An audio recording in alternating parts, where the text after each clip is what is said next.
తెలుగు రాష్ట్రాలలో లక్షలాది మందిని కలవరపెట్టినటువంటి అంశం సరిగ్గా సంవత్సర క్రితం మార్చి 25న అనుమానాస్పద పరిస్థితులలో ఇవాంజలిస్ట్ డాక్టర్ ప్రవీణ్ కుమార్ మరణించారనేటువంటి వార్త తెలియగానే పదుల సంఖ్యలో, వందల సంఖ్యలో, వేలాది సంఖ్యలో రాజమండ్రి జనరల్ హాస్పిటల్కి జనం చేరుకుని ఏం జరిగింది, ఈ మరణం ఎలా సంభవించింది అని రకరకాల అనుమానాలు, పాస్టర్స్, లీడర్స్, జనం అనేక మంది ఎలా ఇది జరిగిందని అనేక రకాలైనటువంటి ప్రశ్నల వర్షం కురిపించడం జరిగింది. పలు చోట్ల మాట్లాడటం జరిగింది. దాని గురించి అనేక మంది క్రిస్టియన్ లీడర్స్, పాస్టర్స్ గొంతెత్తి అరిచి నిజం తెలియాలి అని జనం తరపున నిలబడటం జరిగింది. అయితే లిబరేషన్ కాంగ్రెస్ పార్టీ నుంచి నేను ఈ మరణం వెనుక ఏమున్నది, ఎవరున్నారు, నిజం తెలియాలి, నిజం గెలవాలని అనేక ప్రశ్నలతో పాటు ప్రభుత్వాన్ని అనేక అంశాలు నిలదీయటం, మాట్లాడటం, అడగటం జరిగింది. ఎలాంటి స్పందన ప్రభుత్వం నుంచి రాకపోతే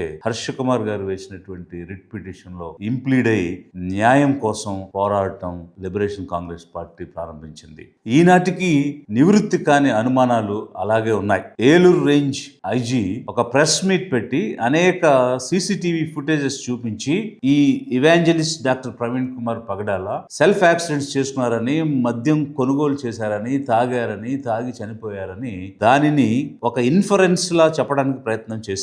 అయితే వారు అనేక 60కి పైగా సీసీటీవీ ఫుటేజెస్ చూపించిన క్రమంలో ఎక్కడా కూడా మద్యం కొన్నది ప్రవీణ్ కుమార్ గారు అని కానీ, అతను తాగినట్టు కానీ, సెల్ఫ్ యాక్సిడెంట్స్ చేసుకున్నట్టు కానీ ఎక్కడా కూడా ప్రూవ్ చేయలేనటువంటి పరిస్థితి. కేవలం ఒక హెల్మెట్ ధరించినటువంటి వ్యక్తి మద్యం షాపుల్లోకి వెళ్ళడం, అక్కడ చనిపోయినప్పుడు అలాంటి హెల్మెట్ కలిగినటువంటి ప్రవీణ్ కుమార్ మృతదేహాన్ని చూపించడం, అంతే తప్ప ఎక్కడా కూడా డాక్టర్ ప్రవీణ్ కుమార్ పగడాల మద్యం తాగినట్టు ఎలాంటి ప్రూఫ్ లేదు, అతనే కొన్నట్టు ఎలాంటి ప్రూఫ్ లేదు, అతనే యాక్సిడెంట్ చేసుకున్నట్టు ఎలాంటి ప్రూఫ్ లేదు. పైగా పోస్ట్ మార్టం రిపోర్ట్స్ కూడా ఒకదానికొకటి కొరాబరేషన్ లేదు. ముందు అసలు ఆల్కహాలిక్ స్మెల్లే లేదని చెప్పి, ఆ తరువాత ఇంతవరకు వచ్చినటువంటి పోస్ట్ మార్టం ఆటోప్సీ రిపోర్ట్స్ కి భిన్నంగా తాగడం వల్ల, తాగిన ఇన్ఫ్లుయెన్స్ వల్ల యాక్సిడెంట్ సంభవించి చనిపోయాడని డాక్టర్లు రాయడం అనేటువంటిది ఎక్కడా కూడా మనం చూడలేదు.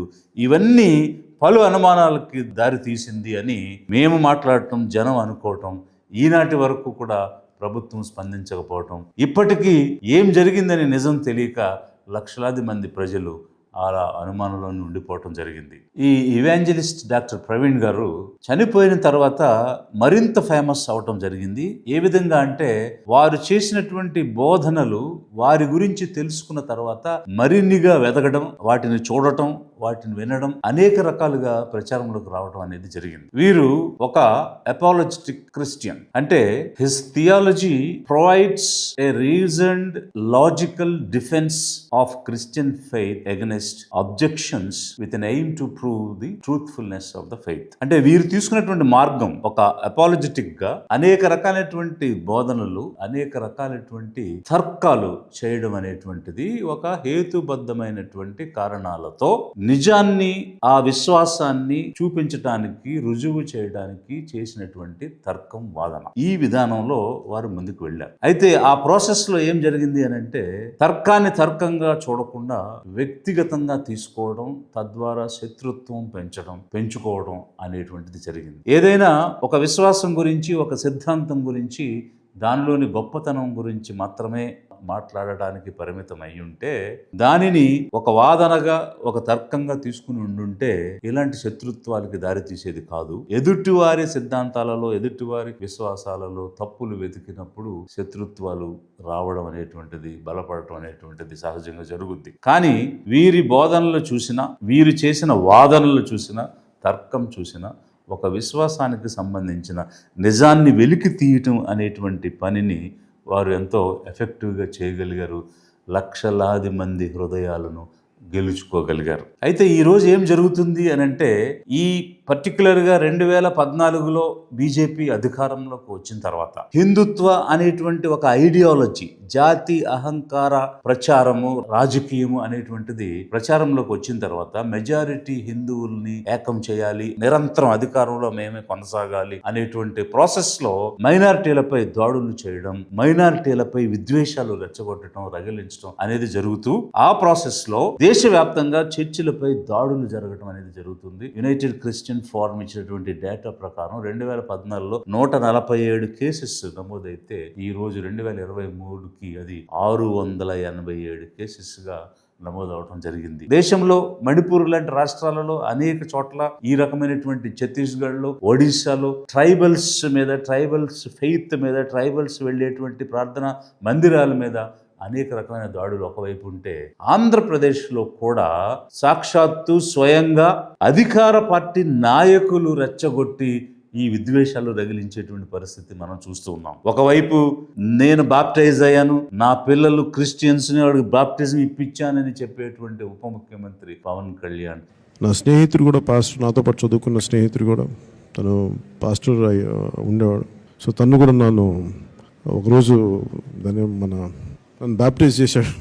సనాతని అనేటువంటి ఒక స్లోగన్ తీసుకుని మతాల ప్రమేయం లేని అంశాలలో మతాల గురించి మాట్లాడుతూ విద్వేషం రగిలించడం ఒకవైపు జరుగుతుంటే, ఉండి లాంటి నియోజకవర్గంలో ఒక గౌరవమైనటువంటి స్థానంలో ఉపసభాపతిగా ఉన్నటువంటి ఉండి ఎమ్మెల్యే కేఆర్కే రాజు గారు అక్కడ మసీదులు కూల్చేస్తున్నాడని, చర్చిలు కూల్చేస్తున్నాడని. మరి రఘురామకృష్ణరాజు గారు మాకు ఎమ్మెల్యేగా వచ్చారు.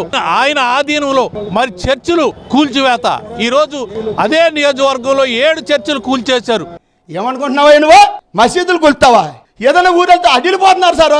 కుయ్యి మోతంటే అవి బాబు ఏది కొట్టేస్తాడు, ఏం చేసేస్తాడు, ఏ ఆర్డర్ వేసేస్తాడు. తెలుగుదేశం వాళ్ళే వాపోతూ గగ్గోలు పెడుతున్నటువంటి పరిస్థితి ఉంది. అసలు అక్కడ సందర్భం లేని సమయంలో మతాల గురించి మాట్లాడి మతాల మధ్య విద్వేషం రగిలిస్తున్నటువంటి అంశాలు ఈరోజు అనేకం మనకు కనిపిస్తూ ఉన్నాయి. ప్రజల చేత ఓట్లు వేయించుకుని గెలిచినటువంటి ప్రజాప్రతినిధులు ఈ విధంగా ప్రవర్తించడం వల్ల ప్రజలలో మరింత విద్వేషం రగిలి చర్చిల మీద దాడులు చేయటం, వాళ్ళు ఉపయోగించే పరికరాలని విధ్వంసం చేయటం, బైబిల్స్ చించివేయడం, ఇంకా అనేక రకాలుగా వారిని వేధించి ప్రాణాలు గుప్పెట్లో పెట్టుకుని బ్రతికేటువంటి పరిస్థితులు కల్పించడం అనేటువంటిది ఏ విధంగా రాజ్యాంగబద్ధం. ఒకవైపు రాజ్యాంగం మత స్వేచ్ఛనిచ్చి, పౌర హక్కులిచ్చి, స్వతంత్రంగా బ్రతికేటువంటి అవకాశం ఇస్తే, దానిని హరించి మైనారిటీలను భయభ్రాంతికి గురి చేసి ఇన్సెక్యూరిటీలో, అభద్రతలోకి నెట్టివేయడం ప్రజాప్రతినిధులుగా చేయాల్సిన పని. ఒకవైపు సర్టిఫికెట్స్ ఇవ్వద్దని, మరొక వైపు మందిరాలు నిర్మించుకోవడానికి పర్మిషన్లు అని,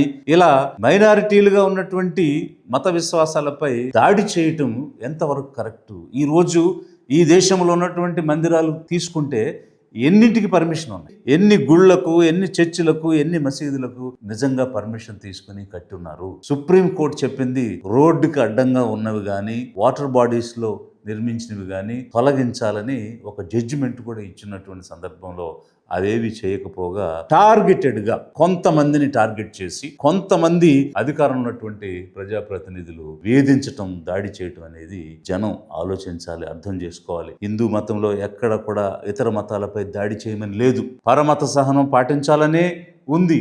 ఇన్ని సంవత్సరాలుగా, ఇన్ని వేల ఏళ్లుగా పరమత సహనాన్ని పాటించారు ఈ దేశంలో ఉన్నటువంటి హిందువులందరూ కూడా.